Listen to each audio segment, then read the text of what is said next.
Counterattack playthrough series, we are continuing with our playthrough of Waterloo, Napoleon's last battle. It's turn 3, the hour is 1300.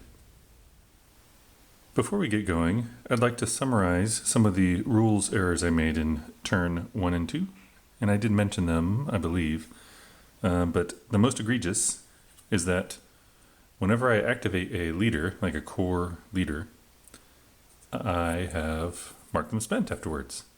You're not supposed to do that. So that's a pretty big deal, because when you mark a leader spent, its activation value increases, making it much more difficult to reactivate. You're only supposed to mark them spent if they use a special action. Speaking of special actions, I haven't used any leader special actions. The leader special actions are a leader reroll and a battle participation. So I'm obviously missing out on part of the game, so I'm going to try to use that during this turn. And so that is when you would mark a leader spent. And not to be confused, leaders versus commanders. So I have used commander special action and flipped them. Another major error, which I caught pretty early in turn 1, which was I thought once a leader is spent, you can't activate it again. Well, you can. That's why there's a number on the back. Another, after an artillery unit becomes spent, it has 0 movement factors. You can see that in the lower right hand corner. I moved some artillery.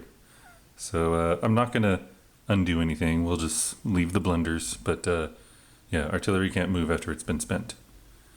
In fact, when artillery moves, it becomes spent. So I also missed that rule. It's possible I missed a few others, but those are the biggies. So let's go ahead and get this game rolling. Okay, we start with the commander phase. Napoleon became spent on turn 1, and he stayed spent on turn 2.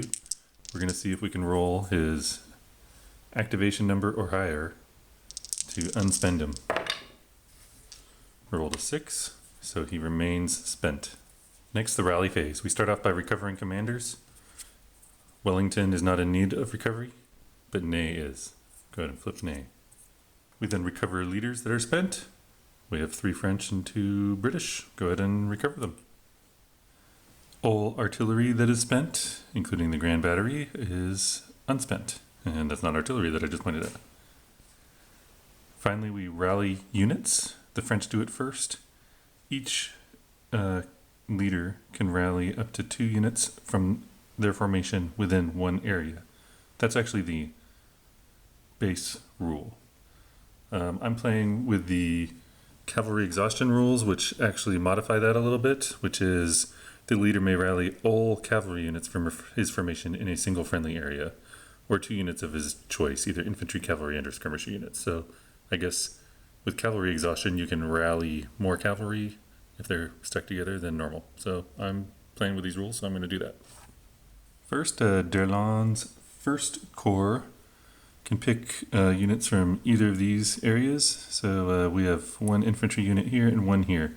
We're going to rally this guy here since it's in a contested area. Next, Ray's second corps has 2 units that became spent on the first turn when they attempted an assault on Hougoumont. So they'll go ahead and rally them. And as a reminder, when a leader rallies, he does become spent. For the British, it looks like only the Uxbridge cavalry here are spent, so we'll go ahead and unspend them. If there are more cavalry there, they could all unspend based on the rule I described. Uxbridge becomes spent. And that's the rally phase. Okay, the Grand Battery phase. Let's pop out the Grand Battery here. Okay, they're going to pick this top artillery unit as the lead unit. It's 3 attack, and then it gets 1 for each supporting artillery, 4, 5, 6, 7 total. And we've been having to have this because I've been doing the indirect fire up against the areas up here marked with a cannon. But the British have brought troops up here that are into a non-indirect, or I guess a direct area. So we're going to go ahead and see if we can do more damage that way. So we got 7 attack coming in. The defender's terrain effects modifier is 2. We multiply that by 2, so that's 4. we'll go ahead and pick this infantry as the primary target. Since it's not a skirmisher or artillery, there's no defensive benefit, but it is long-range fire through this flat field into the elevated field. So we're looking at 5, so 7 to 5.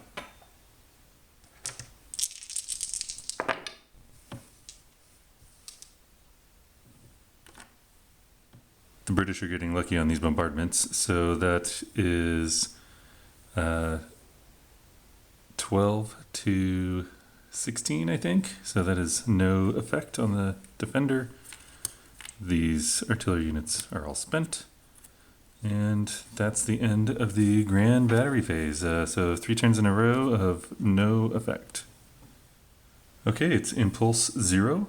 French going first. We're going to try to activate Derlan, who is already spent because he rallied some troops. We need a 8 or more. Got a 6. That's a pass. The British, they're going to try to activate Uxbridge, 7 or more. Got an 8. What I'm thinking with these guys is I'm going to order a general advance. That's where every unit of the formation may move 1 area. So, my reasoning is I want to try to consolidate all these Uxbridge units, all these white units. So I'm thinking this stack of cavalry will move into area 36 for their 1 area move. This stack will, or unit will join them. This unit will join them.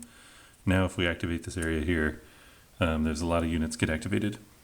These guys up here, they'll go ahead and move forward. And then over here, there's a couple. I think these guys will move forward as well to get along the river. The artillery becomes spent. This guy will move over here. And I suppose this guy will move over here as well. Okay, now for the sunset die roll. There's no point in rolling it, I got a 10, but the impulse is 0, so I can't roll below it. Okay, impulse 1. The French are going to try to activate Derlan. Got a 9. I needed an 8. So Derlan is activated, and we're going to go ahead and do a volley fire in this area right here. Can only do volley fire in a contested area. Upon inspection of the British, I noticed there are some spent units here. They're from the Orange Corps, and if I was paying attention during the rally phase, I would have spent the Orange Corps leader to flip these units. So we'll go ahead and do that. For volley fire, we pick the point unit. We'll go ahead and pick Olard for 3, and then we go 4, 5, 6 for the supporting units of the volley fire. We would also get +1 for each fresh artillery and skirmisher, but we don't have any there. So yeah, it's just a 6. For the defender, it's 2 times the terrain, which is 3. So, you know, that's probably a dumb choice, but I want to see a volley fire here. So that's 6 defense. And then +1 for each skirmisher in the area. So that brings it up to 7. And then it would be +2 if the primary target was a skirmisher. I'm picking the primary target is this infantry here. So we're looking at the French 6 versus the British 7.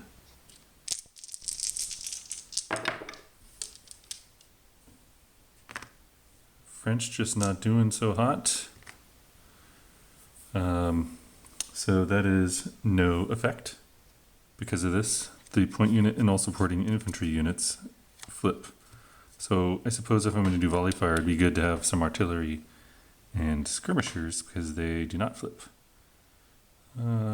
Yeah, so now this location's looking like the Allies might be able to do something here. Note that so far I haven't used a leader special action because all the leaders I'm activating are spent and they can't do a special action when they're spent. Since all these infantry are spent, the British are going to try to activate the Orange Corps, which is spent. So they have to roll 8 or more. They got a 5, so that's nothing. Sunset roll, doesn't matter because we're on impulse 1, but I rolled a 4. Okay, impulse 3. The French really need to get moving here. You know, it's already impulse 3. We're going to start being able to roll for sunset. So let's go ahead and try to activate Lebeau's 6th Corps, which activates on a 6. We haven't tried to activate these guys yet. So need a 6 or more. Oh man, got a 4. Pass. Now I could try to re-roll, I believe, but I don't want to waste the leader. That leader Lebeau has +4 if he takes part in the battle, so I want to try to get his corps into battle and get that +4 going. Okay, the British, they're going to try to activate Picton's corps, 7 or higher. Got a 4. Sunset roll. Rolled an 8. It's not less than the current impulse of 3. It's now impulse 4. We're back over here trying to activate Lebeau's corps. Got a 4. I need an 8 or more. Lebeau's corps is right here. By the way, what I'm thinking is, this is a pretty good stack of units here. I can bring them up here and try to attack into this way. It's not that strong over there. Anyway, having trouble actually activating them. So we're going to try to activate Picton's corps again, which is orange. So what am I thinking here? I'm thinking these guys could assault right into this town and try to dislodge these guys, or they can come down here and, French are a bit weak in this area. They can come down here and try to cause some mayhem. Need a 7 or more. Wow, so many 4s. Sunset die roll. Rolled a 6. 6 is not less than 4. Okay, impulse 5. Come on, Lebeau. You got a 3. Maybe Picton can activate this turn. This impulse. I rolled a 7. Alright, they activate. Okay, Picton's corps has units over here. I think they're going to stay there guarding this side of the river. We have these units here and this cannon, or horse artillery I should say, here. So I'm going to do a general advance. So this guy's going to advance up here into the gravel pit. Or no. Oh yeah, the gravel pits are part of La Haye Sainte. Okay, so and then these guys, they're all going to advance here. I'm thinking I'm going to put some pressure on the French middle. I'm a little worried about that Grand Battery, but we'll see how this goes. Again, Picton does not become spent. Alright, let's roll for sunset. The current impulse is 5. I rolled an 8, so the turn does not end. Impulse 6, the French are again going to try to activate Lebeau. Got an 8 finally. Okay, Lebeau is activated. And I think we're going to take these guys and they're going to go 1, 2. It costs 2 because they're moving into an area adjacent to an enemy. They capture that location. Do I want to bring the artillery up? Sure, why not? Flips. And yeah, that was the action.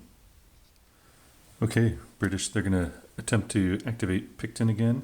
And one of the rules that I've missed in turns 1 and 2, partially anyway, that I actually neglected to mention, is that Wellington and Napoleon, but Napoleon spent, has a passive modifier for leader activation that I keep forgetting about. So he has a +1 when I ever try to activate a leader. So I'm going to roll, I need 7 or more to activate, but then I can add 1 to the die roll. I rolled 10, so it's 11, but I need to remember to do that. So yeah, Picton activates again, and we're going to go ahead and issue a move. Going to move into here. So that's going to convert into a mandatory assault. However, these units are cavalry units, and cavalry may always retreat in the face of an infantry assault. So we'll go ahead and do that. Back them up to here. And let's see, 47 is no longer French controlled. And that's that. Sunset roll. Rolled a 6. 6 is equal to the current impulse.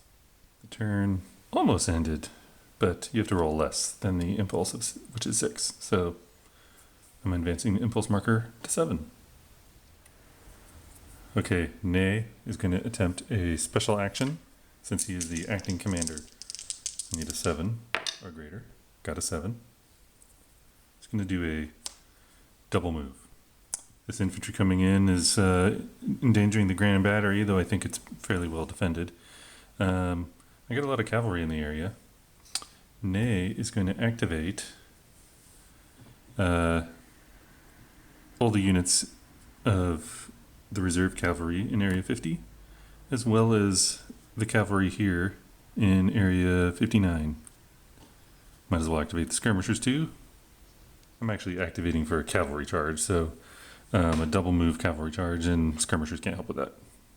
Okay, so move 1, this reserve cavalry horse artillery can't go because this is a cavalry charge. So these guys are making a cavalry charge. 1, 2, 3, 4, 5, 6, right into there. The second action is these cavalry are doing a charge right into there. They combine. All right, should be interesting. Okay, the French pick a point unit. We'll go ahead and pick this attack 3 cavalry from D'Erlon's First Corps. And then we get 2 strength for each supporting unspent cavalry unit. So that's 3, 4, 5, 6, 7, 8, 9, 10, 11, 12, 13. Okay. And then the defender, they pick a forward unit. They're all the same defense. We'll go ahead and pick this guy on the bottom since he has a weaker attack. So that's a 4. Then we have the tem of the location, which is 1, so 5. And then 6, 7 for additional fresh units in the area. So we're looking at 13 to 7. Okay, the French got to be able to do something here. Now I was just reading the rules on commanders and leaders in special actions. So Ney is the commander, and he conducted a special action, which is a double move. My reading of the rules is he is also a leader, and during this impulse can conduct a, I think it's called a battle participation, where he can add his +3 to this battle. Hey, designer, please let me know if I got that wrong. But yeah, so I think we're going to try to make this cavalry charge extra brutal. So the 13 is going to get bumped up to a 16, and then he's going to be spent.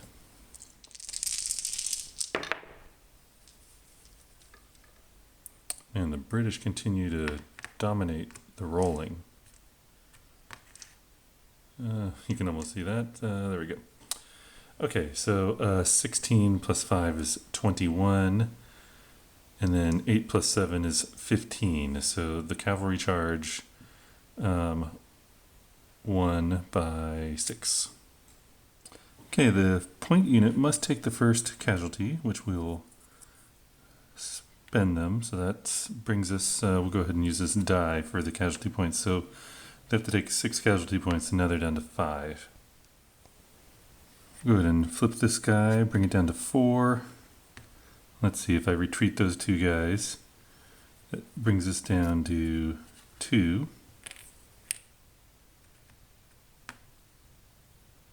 And then I suppose we'll spend this guy and retreat him. I don't know if that's the best choice there. Okay.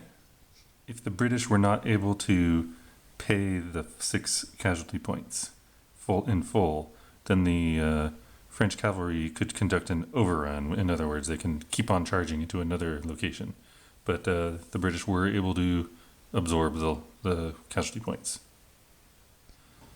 Okay, so this was a mandatory assault because we moved into an enemy location. So after a successful charge, that was a mandatory assault. The cavalry can choose to retreat to the location from which they came from. So that would be for the white units here and for the yellow units here. I mean, they actually came from here, but they went through here to here. I don't think I'm going to do that. I think I'm just going to leave them all here. And then they become spent. So I'll keep the white and yellow separate for ease of identification. And we'll go ahead and put the French flag back there. Okay, British turn. Well, these guys are in big trouble back here because off to the side over here we got Lobau's corps ready to move in. So they either need to get out of there, but the artillery can't move, or reinforce. This is quite a conundrum. So I don't know how to play this game. This is my first playing through.